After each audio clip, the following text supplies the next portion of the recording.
All right, on this episode of Bouts Talking Bouts, excited to be talking to an individual who is making a return to the show ahead of HR MMA 119, and that is going down on February the 27th. We have a co-main event welterweight bout between Brandon Bell and Tom Theocharis, and I have Tom on the show right now. How are you doing there, Tom? Seems like you're in pretty good spirits, doing all right.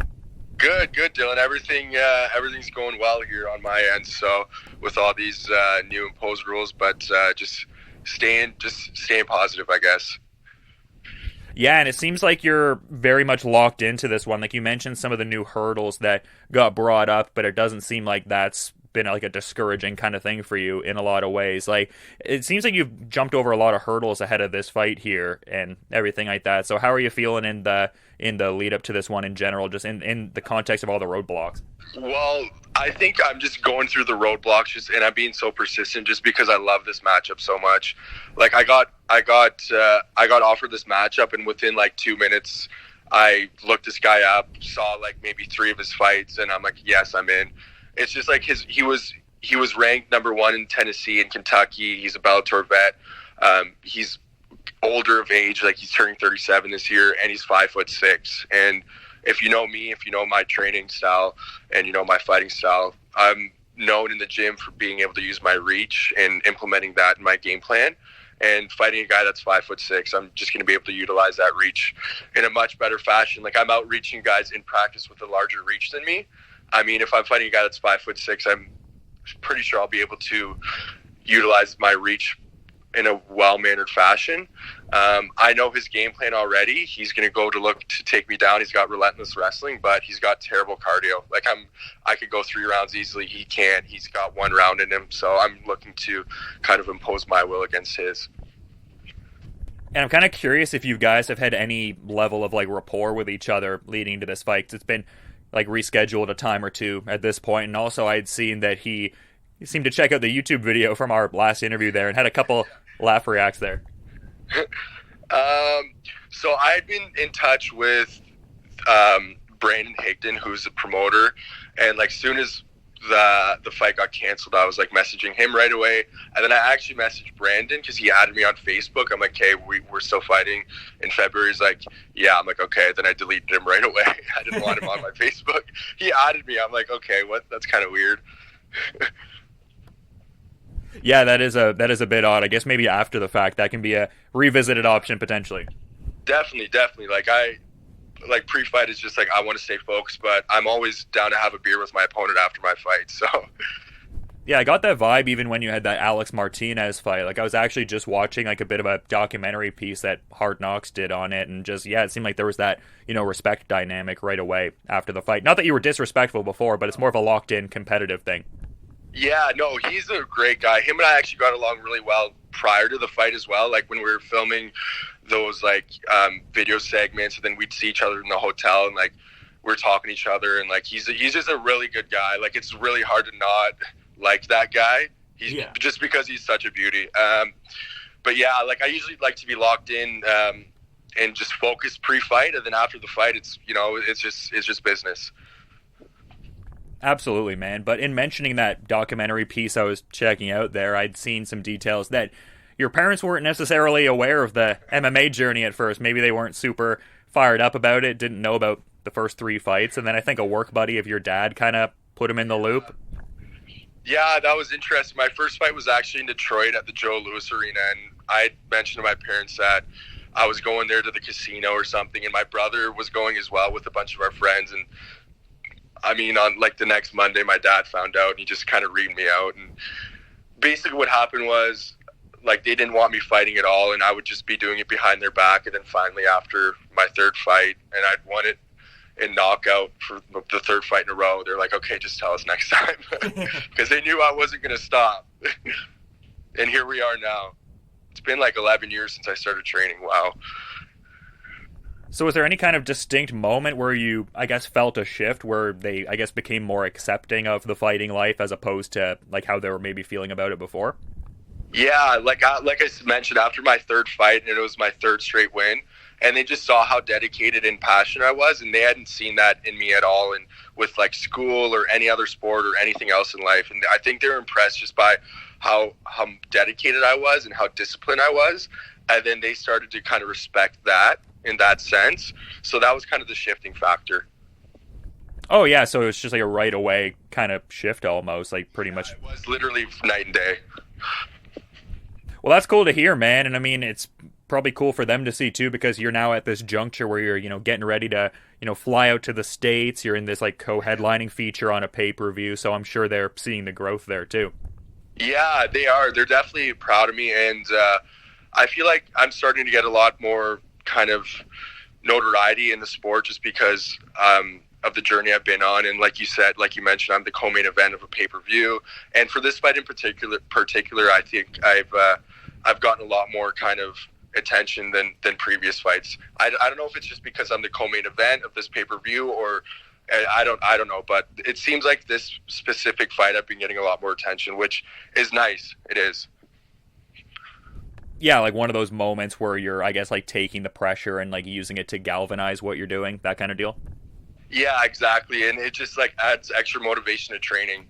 So just to just even push harder, right? Because you don't want to let people down and losing. And that's the way I kind of look at it, is people are kind of riding on me to win. And it's nice. You don't want to let anyone down, but it's not just for me. It's, for all my supporters as well. Yeah, it seems like you're adapting to circumstance well. I mean, we were just talking before about, some of the travel restrictions and whatnot, but like even before we'd kind of got this recording going, you were mentioning that, TJ Laramie, who has in past cornered you, you've kind of had to, pivot in that kind of sense too. Like, is there, I guess, a utility to, I guess, that kind of adaptability, like competing outside of the comfort zone in certain instances? Yeah, like, he was supposed to come and corner me, obviously, but I felt bad at the same time asking him. Like, he was always so down to, and just because he's not only one of my training partners, he's one of my best friends, and he just like always likes to take care of me. It seems like, he'll come down to Toronto and he'll be teaching me the whole time, like not only about fighting but nutrition as well. So like I said, like if it was a circumstance where I had made him come with me and then the UFC were to call and be like, hey, you're fighting in 6 weeks, yeah, I'd feel bad not only for TJ but for Reno as well, who's his coach. Like, I feel like I'd be taking him away from Reno, who's a great guy, and like I would feel like I'm letting both of them down. So it's just like, it's better off that he just doesn't come with me, and what I'm doing is I'm getting people to corner me from Tennessee that I met last year for my fight. So yeah, well, that's the move. And then it also kind of shows the connectivity of the martial arts community, just people, wanting to help each other out and all that. But you've been getting in some great work, though. I mean, like I was seeing you were working with Elias Theodorou recently, and then in June we were talking about how you were, training with Aaron Jeffrey a little bit. So are you kind of doing that, like divvying it up between, I guess, some of the, like Extreme Couture, kind of like Niagara top team guys? Like, what's the training dynamic ahead of this one like?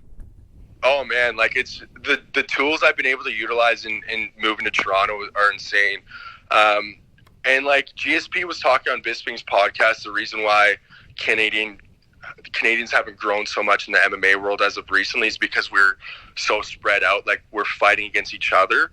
But here in Toronto, we have such a small community of fighters. Like, I've got 3 wrestling coaches, like Chad Pearson, Dave Garvin, Chris Prickett. Ryan Dixon is like a guy that I've been training with a lot. He's a black belt in jiu-jitsu. He's obviously a pro. Training with Aaron Jeffrey a lot. Training with Elias, who's my main training partner, basically. Joey George, who was a Lion Fights champ at 185. I'd go down to Kitchener, train with him. Brock Wrestlers, obviously, at NTT. It's like, there's just so many people that are kind of gathered into my training camp, and it's just like the skill set that they kind of bring in and teach me is insane. Like, I've grown exponentially throughout the last, not even year, like 6 months, 3 months, 4 months. Like, I've just grown so much as a fighter, and so I'm really excited to just kind of put it on the line and just show people that I'm a completely different fighter at this point. Well, that's a curious thing about just kind of following your efforts and whatnot. Like, it's been a little bit since you've competed. Obviously, a lot of like roadblocks beyond your control have been getting out there, but just paints that picture of like you're going to be that entirely new fighter like you're talking about. Like, it seemed like in 2020 there was almost like a dozen fights that had fallen through. Yeah, and back to like the MMA community as well. I was actually supposed to fight a guy named Greg Hopkins down in Tennessee. He's a 170-pound champ in Valor Fights. and then we kind of started talking and like became buddies. And now he's sort of the same style as my opponent, wrestler, shorter guy. And I'm going to be going down there to train with him because I'm leaving a week and a half before my fight. So I'm going to be training with him and some other guys. So I'm just super excited that, you know, the MMA community it's a great community. Everyone's so welcoming and supporting. So yeah, I love hearing about that, man. That's cool that there was that connection of, you know, would-be opponent and now kind of helping you through. It just shows the martial arts ethos in a lot of ways. But in the last, I love it. Yeah, no, yeah, a ton of beauties out there, man. I love, you know, yeah, it's a cool thing even from my perspective being in the community, even in like a media kind of capacity. But the last time we talked, you were mentioning that you'd thought 2020 was, you know, going to be the breakout year in a lot of ways, and then obviously the pandemic and a myriad of hurdles kind of coming up. Is that something you can allow yourself to, I guess, think of for this year, or just like with the rampant uncertainty of everything, you're kind of just taking it one step at a time, I guess? Yeah, everything's just so uncertain at this point, and to be honest with you, like, it's just a bunch of uncertainty.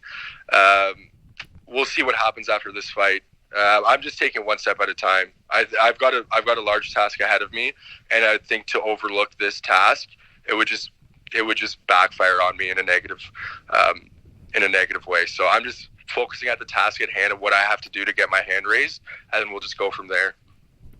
Oh yeah, for sure. Not disrespecting Brandon Bell, like you said, like a veteran. Yeah, no doubt, an established opponent and someone you're, you know, no doubt taken seriously. And yeah, it's going to be interesting, man. Been a little while since I've, you know, got to see you get out there and compete and whatnot. And yeah, just like seeing a couple of the live performances there, like when you competed for Excessive Force and whatnot. So going to be good to see you get back out there, man. I appreciate that, Dylan. Hey, congrats on the new MMA Empire job. That's awesome. Yeah, no, I appreciate you saying that, man. It was cool that you reached out to me when all of that came out and whatnot. Yeah, it's a great outlet, doing some great stuff. Awesome. Joel's a great guy too. He started interviewing me for, I think, my second pro MMA fight, and he's been like supporting me since then. So he's a great guy, and you fit really well with that establishment. Well, I really appreciate you saying that, man. And yeah, he's a great guy too. Like Joel has even like picked. He's a really good guy. Yeah, I think for a past Excessive Force, well, no, definitely for a past Excessive Force event, like he's like picked me up from the bus stop kind of thing and just shooting the shit on the way to events. So kind of just underscores the connectivity of the MMA community we were talking about before. Exactly, it's a great community. I'm happy to be a part of it.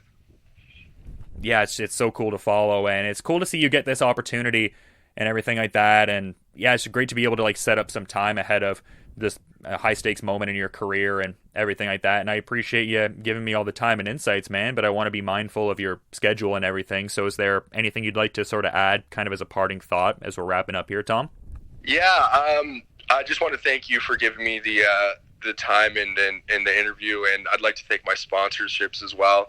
Muskoka Wake, Grantham Dairy, Sports Tree, River Birch Landscapes, Stocky Chrysler Motors, SPM, Financial, HB Framing, it's a lot.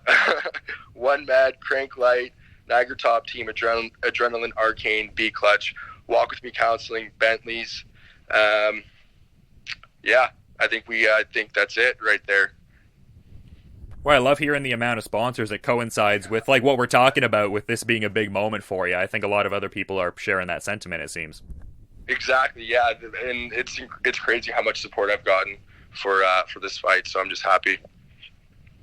Yeah, it's going to be a great moment culminating on February the 27th, a co-main event welterweight feature going at HR MMA 119 when Brandon Bell and Tom Theocharis get out there in the cage. It was great getting to talk to you as always there, man. Best of luck with the remaining part of the preparations and just everything leading into this one, and just have a good rest of your day too, man.